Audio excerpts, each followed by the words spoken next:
The first game I ever bought used was Mercenaries Playground of Destruction, which is a weird thing to think about.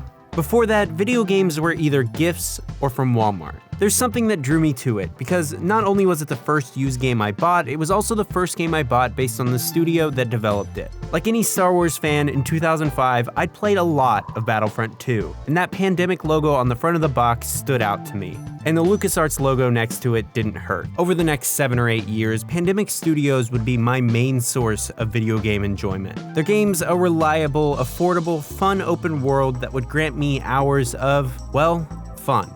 A bargain bin rock star, if you will. Wait, no, that sounds harsher than what I mean.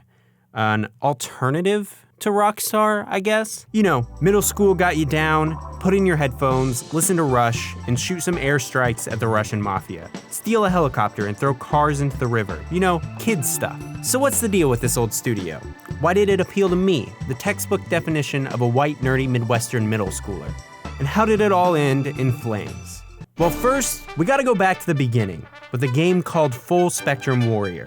Well, kind of. Pandemic Studios was founded in 1998, built from old Activision alums, gaining footing as it created ill-fated sequels to games they worked on when employed at Big A. Dark Reign 2 and Battlezone 2 weren't smash hits, selling less than 10,000 copies and being a buggy mess at launch, respectively. It's definitely not a good way to start your company or build clout as a good studio. But this studio got its start making anti-smoking raps, so like Glass Houses and Stones, you know? What's interesting is that through hindsight, a lot of early Pandemic games aren't what I was expecting from the studio. Instead, they're mostly of the real-time strategy variety, which is kind of cool. Well, I know that Battlefront isn't that at all. Its elements of squad management and big open battlefields feel rooted in that. So seeing Pandemic do that years prior is pretty darn cool. And then came their first big hit, Full Spectrum Warrior. Wait, are you serious? Come on. Okay, so for years I've been under the impression that Full Spectrum Warrior basically proved that Pandemic was worthy of the Star Wars license. But before Battlefront, before Mercenaries, and before Full Spectrum Warrior came Star Wars Clone Wars. The closest thing we would get to a movie tie-in for Attack of the Clones that wasn't the one for GBA, and shouldn't be confused with Star Wars Clone Wars Republic Heroes. That's a tie-in to the TV show. Come on, it's really not that complicated, try to keep up. It's a fine game and focuses mostly on vehicular combat, but it fits into that aesthetic from that era's EU that told the story of the Clone Wars. It's definitely no Battlefront, and fucking ROMs of it are hard to come by, but nonetheless, worth a play. Okay, we good? Great. And then came Full Spectrum Warrior, which it's a bona fide piece of military simulation. That's right, boys, we're trading in the Clone War for the War on Terror. Here's the gist. In 2000, the United States government wanted to make the move to game development to help ease the transition between soldiers and gamers and teach them squad tactics and the like. Then a finished product with less realistic physics would be released for entertainment purposes, which kind of sounds legitimately like something made up to spark anti-video game rhetoric. All of that weird simulator stuff remains in the commercial release, behind a simple cheat code, and is now teaching your kids how to kill.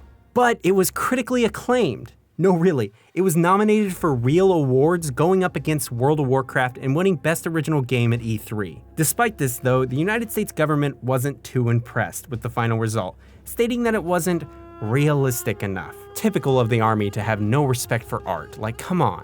Regardless, Full Spectrum Warrior is an ambitious little title that obviously isn't a first-person shooter like you would expect from a game designed for military combat training like, say, Arma 2, which has its roots in a similar environment as Pandemic's first big hit. These games are all great, I can assure you, but it would take 2 years for Pandemic to kick the damn door down with their biggest title to date. It's Battlefront, the first one. And I mean, of course it's good. While it wasn't ever my go-to of the original two, it does quite a bit right. And while it doesn't really have heroes, it does have some serious maps, including 2 incredible versions of Bespin, Tatooine, and Naboo, and Phase 1 clone troopers, which is a pretty darn big win for me personally. This is where Pandemic gets really busy, and really important in my game life personally. Battlefront 1 drops like a big wet ball of stuff I like, and it's pretty gosh darn great. Like, the maps are still huge, and the class system is honestly better than the current Battlefront series, and I like those games a lot. Alright, maybe not objectively better, but I do miss having like a purely shotgun-based class.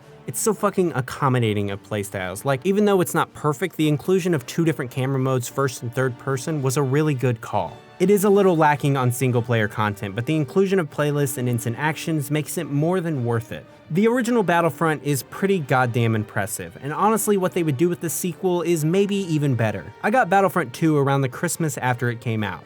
It was one of the first PS2 games I had, and it's startling how impressive that game is to this day. Its inclusion of playable heroes, a pretty serious campaign, and actual space battles makes this game absolutely full to the brim with content, and it's pretty much just as good as the day it came out. During my Star Wars fandom experiences post Revenge of the Sith, the amount of solo fun Battlefront 2 allowed me to have kept that Star Wars fever slowly humming in the background for me. When I got really into DVD copies of Gendy's Clone Wars I found at the library, these Clone Wars space battles paired nicely. When I read the Bounty Hunter Wars for the first time, playing as Boba Fett on Mos Eisley Assault really went well with that. And when I was hyped for Rogue One years later, revisiting Battlefront 2's Galactic Conquest was perfect. And there it is again, that element of strategy popping up in a pandemic game and taking that next step into something super interesting. I mean, on its surface, the original Battlefronts are just kind of third-person shooters with a Star Wars skin. But what makes them beyond that level is creating unique content and modes that elevate not only gameplay, but also the space between endless battles to something that feels motivated and interesting.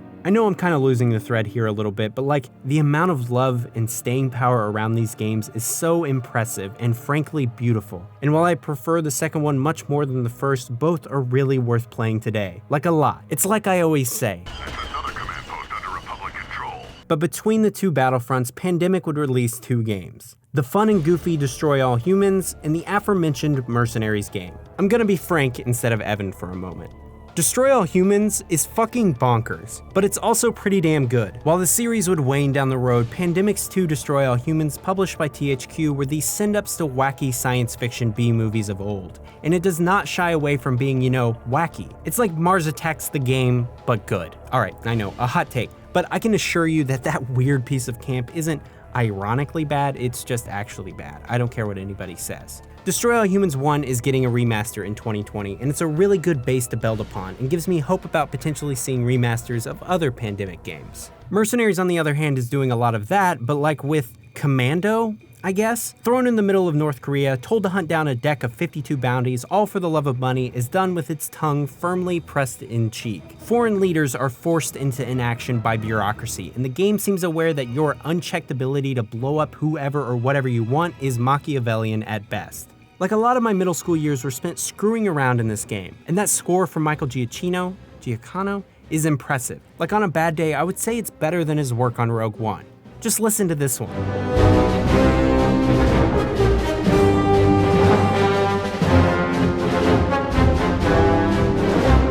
Like with Battlefront, Pandemic doesn't let their intentions get in the way of having fun. And while the missions could be better or the physics are a little floaty or whatever, it creates a world with enough depth and enough to do to make it feel real. Also, it doesn't hurt to have some pretty solid third-person shooting. Sorry, revisiting both of these has made me realize how formative it was to the types of games I like to play.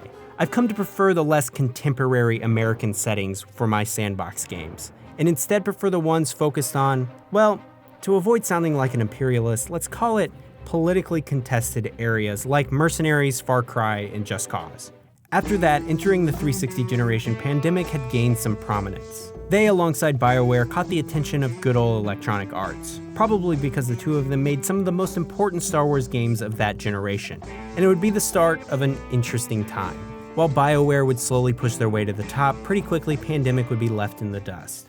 It sneaks up on you in the middle of the night. That song passed down for generations. Right before you fall asleep, all you hear is, "Yo, yo, yo, oh no, you didn't." It gets criticized for being too big of a change and being too clunktacular, but I love Mercenaries 2 World in Flames, probably more than the original. It swaps out all of that clean military stuff and adds a little more grime, and turns important characters like Matthias from Calm Silent Killers to an actual crazy person. Yeah, it's a little lame, but it creates a game that reflects the freedom the previous title gave you.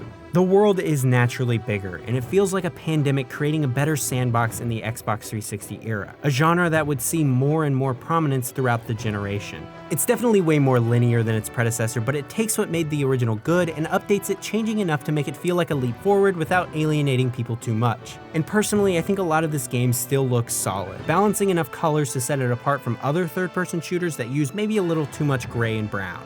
I know that in the behind the scenes, EA had its sticky fingers in a lot of places, but since it came out, I've come to really appreciate this game. Learning its little quirks and mastering its wildly inaccurate guns has been a joy for me, and it's kind of hard to explain why. A lot of sandbox games these days get a bad rap because their worlds are boring to move through. But the sheer randomness of the physics engine, AI, and faction system moving throughout Mercenaries 2 is never not interesting. It's like a good B-movie. You're totally aware that it has its problems, that it's definitely not as good as The Lobster, but for fuck's sake, you're having way more fun than you were when you were watching that. And that's like the thing Pandemic does best. It's never about making the best open world they can make. It's about making the most fun open world they can make, cramming as much variety in tones and gameplay that they can. There's no complicated upgrade system, or weirdly overly realistic physics engine. There's an open world and an opportunity for some serious emergent gameplay that's just fun. Everything it does is done better in another game, probably most notably Red Faction Guerrilla and Far Cry 2. But that doesn't mean both of these games aren't better than the sum of their parts. Right, so if you know Pandemic, you probably know what comes next. Another open world set in Nazi-occupied France and a big old "sorry, we're closed" sign hanging outside of their two studios in Brisbane and LA. The Saboteur is good for what it's worth. Like we covered it years ago, and I like it just as much now as I did back then. It has a lot of the same problems as Mercenaries does, including all the clunky AI, but it adds enough to gameplay to make it something special. This will come up later, but it really reminds me of a less polished version of something Ubisoft would do with Assassin's Creed, with its stealth-based gameplay in a historic locale where it's your job to create political unrest. After the release of Saboteur, more than 250 people would lose their jobs, and a lot of really cool titles, including 2 Mercenaries games and a Dark Knight tie-in, would be cancelled. It sounds stupid to say now, but when it happened, I remember resenting BioWare a little bit. They were bought up at the same time, and I felt like they'd won. They'd created a winning formula with the Mass Effect franchise, but seeing what they've become in the past few years has kind of proved that nobody won in that deal except EA. I think we'll see BioWare close down in the next 5 years. I really do. I also wish that I could say that a lot of Pandemics spun off, creating their own studio like former Rare developers did with Playtonic, or former Interplay devs did with Obsidian. But by the looks of it, a lot of people ended up making Call of Duty games. Some also did go on to work on a new Battlezone game from Rebellion that came out in 2018. Ironically, Rebellion would also create the closest thing we ever got to Battlefront 3, which was Renegade Squadron on the PSP.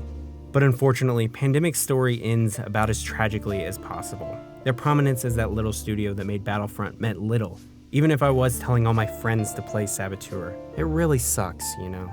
For a developer who made games that I frequently compare to their contemporaries, Pandemic was ahead of their time. They were on the cusp of the sandbox bubble, experimenting with genres and settings, creating games that feel unlike anything else. And given the time and resources to actually develop games at the top of their skill, Pandemic could have poised EA to be a competitor with Ubisoft, creating these huge open worlds and providing experiences that felt big and encouraged you to move through it, creating your own fun. EA is in dire need of something like that. It's a huge gap in their catalog, and I'm confident that's what motivated the purchase of Pandemic. But it's a goddamn shame that all they used that purchase for was to brand their new games with the old titles, standing on the shoulder of the little guys' hard work instead of pushing themselves forward. Pandemic did a bang-up job on the games they made, especially towards the end there. And as sad as it is to see a developer go, their games thrive on longish playtimes, so they're always fun to come back to. Looking back at the studio as a whole, it would be hard to call Pandemic a powerhouse. They weren't. But the quality of games that they put out should have earned them a chance to become one. Thank you so much for watching. This was an immensely personal video for me. It was kind of like a deep dive into what made me a gamer. But talking about Pandemic right now is particularly topical because, you know, Mercenaries 1 involves a change in leadership in North Korea and absolutely nothing else. So if you could share this video with one of your friends, that would be super awesome.